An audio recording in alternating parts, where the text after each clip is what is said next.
Heart disease, stroke. Here's one family suffering from the devastating effects of these diseases. As we grow older, our risk of cardiovascular disease increases, but this doesn't have to be you. Here is another family enjoying the benefits of healthy eating. We want to show you how simple changes to your diet can affect your quality of life. With better eating habits, not only will you live longer, but you'll have more energy for you and your family. It's not too late to reduce your risk of heart attacks and strokes and to lead a healthier, happier life. Who is susceptible to cardiovascular diseases such as heart disease and stroke? Are you at risk? Yes, everyone is, and everyone can benefit from a healthier diet. What we're talking about is atherosclerosis. Atherosclerosis is basically when your arteries get clogged up. So what do you think causes clogged arteries?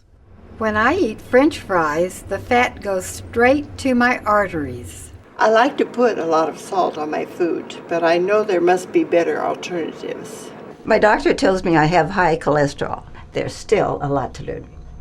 Clogged arteries happen when fat and cholesterol start to build up in your vessels and they harden into plaque, which narrows the arteries, decreasing blood supply and oxygen to your heart and brain. The decreased blood flow is what leads to heart attacks and strokes. Fat builds up in your arteries throughout your life. It begins in your 20s, and by the time you're 50, 60, 70, or even 80, almost 60% of your arteries could already be clogged. You might not even notice until you start experiencing chest pain, breathing problems, or even worse, a heart attack or stroke. But it's not too late to stop this clogging. A blockage or plaque buildup could stop blood from flowing to your leg and lead to numbness, pain, or swelling in your legs and feet. A blockage in an artery going to your kidney could cause kidney failure, resulting in swelling in your body, high blood pressure, and breathing problems. A blockage in your neck or brain could lead to a stroke, which could cause problems with talking, eating, seeing, or walking. A blockage in your heart could lead to a heart attack, causing chest pain and breathing problems. Severe strokes and heart attacks are often fatal. I still don't understand how my French fries can lead to a heart attack. Let me show you. Here is your artery. Foods that are high in fat and cholesterol can cause plaque to build up in your arteries. Eventually, blood can barely pass through, slowing, almost stopping blood flow and oxygen from reaching the rest of your body. Here is an image of a real person's heart. Notice the arrow pointing to a crucial artery. This artery is over 90% blocked, causing chest pain and eventually a heart attack. Why do my arteries get clogged? Here's an example of a pound of fat. If you're 10 pounds overweight, think of 10 of these in your body. It is like carrying around a bowling ball. This extra fat inside your arteries increases your chances of having a heart attack or stroke. Next time you eat a meal like this, just imagine this going inside you. So by eating foods that are high in fat and cholesterol, I'm increasing my chance of strokes and heart attack. Right, but by changing the way you eat, you can reduce your chance of having a clogged artery. You can also enjoy the immediate results of having more energy, achieving a satisfying weight, and being involved in physical activities. Changes you make now will affect your life for years to come. So now let's take a closer look at some foods that will improve your health.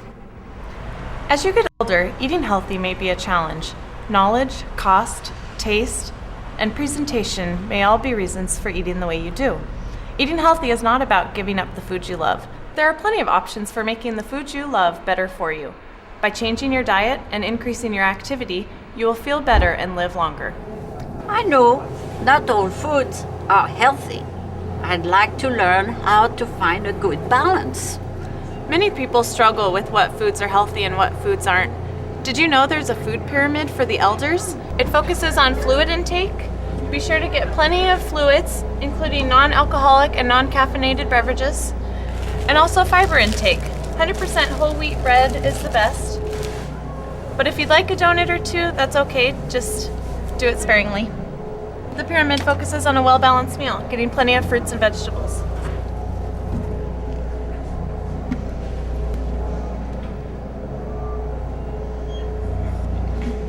We'd also want to get plenty of dairy. Fat-free milk is good, and low-fat yogurt, and some meat. We have lean beef here and also tuna.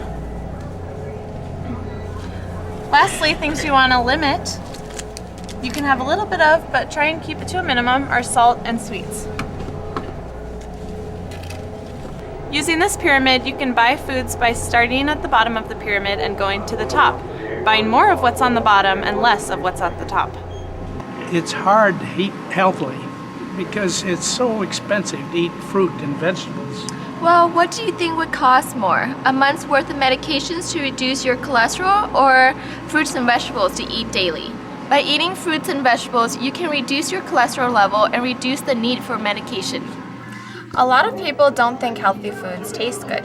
That's because we've become accustomed to eating foods high in salt.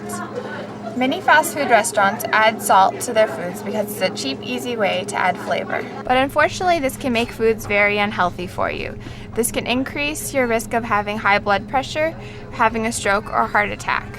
But you can add flavor with herbs and seasonings instead of salt. I enjoy cooking with basil, dill, garlic, oregano, rosemary, and paprika. It may take a while to adjust to low-sodium foods, but you'll appreciate the other flavors spices can bring. And just like you became accustomed to high-sodium foods, soon they will start to taste too salty. You've probably been eating the same way your whole life. Why should you change now? If you already have an artery that's over 90% blocked, small changes in your eating habits could mean the difference between life and death. That unnecessary fat and cholesterol in your diet could be that extra 10% that eventually causes a stroke or a heart attack. The good news is you don't have to give up the foods you love. There are plenty of ways to make those foods healthier. For example, by leaner cuts of meat. You can also drain the fat from ground beef or grill, bake, or poach meat instead of frying it. Also, by low-fat dairy products such as non- or reduced-fat milks and low-fat cheeses. Give them a try. These healthy alternatives are much better for your arteries. Here are the top 10 most healthy foods. Maybe you'll be surprised by some of the delicious foods on the list. Apples, broccoli, salmon, and vegetable juice. These foods actually reduce cholesterol and help remove the buildup of plaque in your arteries.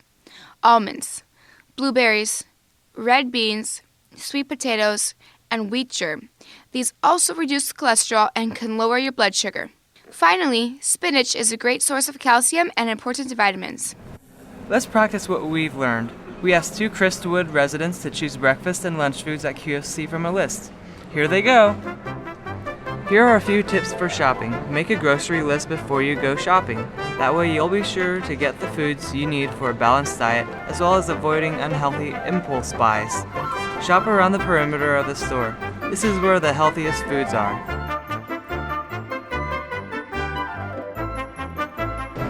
Let's see how our shoppers did. Let's first look at the milk that they chose and compare the two. Here we have 2 different kinds of milk, non-fat and 2%. They have the same amount of calcium, but the difference comes in the amount of saturated fat and cholesterol. 2% milk has 8% total fat, 15% saturated fat, and 7% cholesterol. Non-fat milk, on the other hand, has 0% total fat, 0% saturated fat, and only 2% cholesterol. When looking at the nutrition labels, the 5 and 20 rule is a helpful guide.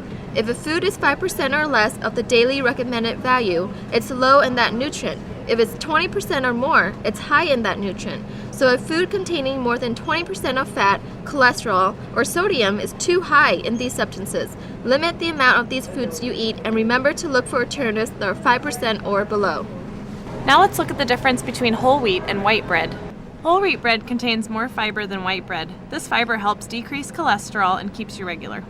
Canned fruits and vegetables are higher in sugar and salt than fresh ones are. Look at all the sugar in this canned fruit. There is also a lot of sodium in canned vegetables. Fresh vegetables have barely any. High sodium foods will raise your blood pressure, increasing your risk of heart disease, stroke, and kidney failure, making them much less healthy for you than these fresh ones. These same rules apply when looking at these frozen dinners and packaged foods. The 5 and 20 rule is a quick, easy way to see which ones are better for you. Now that you're comfortable choosing foods at the grocery store, let's apply these principles to the restaurants. Come on, David, it's dinner time. Watching what you eat when you're at a restaurant is one of the hardest things to do. Here are some helpful hints to keep in mind. First, have a salad. Many buffet salad bars have an excellent variety of fresh vegetables that are strongly recommended for a healthy diet, but some are better than others. For example, choose nutrient-rich dark green spinach instead of iceberg lettuce. Top your salad with a variety of fresh vegetables and use salty olives and fatty cheeses sparingly. Finally, vinaigrette and olive oil-based dressings are much better for your blood vessels than ranch, which is high in fat. If you have a choice, try dark grain breads. Eating these whole wheat rolls will provide more fiber and will help lower your cholesterol. When looking over the menu, think about our earlier tips.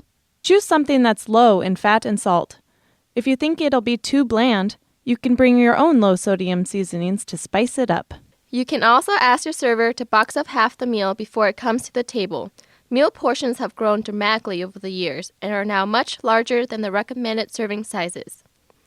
Eating more food means eating more fat, sodium, and cholesterol. Eating half portions will give you the recommended serving size, and you'll have food for lunch the next day. The last tip we have is for dessert. Everybody loves dessert, so why not indulge every once in a while? We're telling you, it's okay. You don't have to give up the foods you love, but maybe just cut back to that lemon meringue pie to just once a week. Or maybe when you have that bowl of ice cream, instead of eating the whole bowl yourself, you could share half of it with your spouse or a friend, or try a low-fat option like sorbet. Choosing to eat healthy takes time and practice, but you can do it. Your body will love you for it, and so will your family and friends. You'll be able to enjoy your time doing the things you love with the people you love. As we saw earlier, heart disease can be devastating, but this family was able to make changes to their eating style and benefit from a greater quality of life. Don't wait until it's too late. Enjoy your extra energy with your loved ones by eating healthy for life.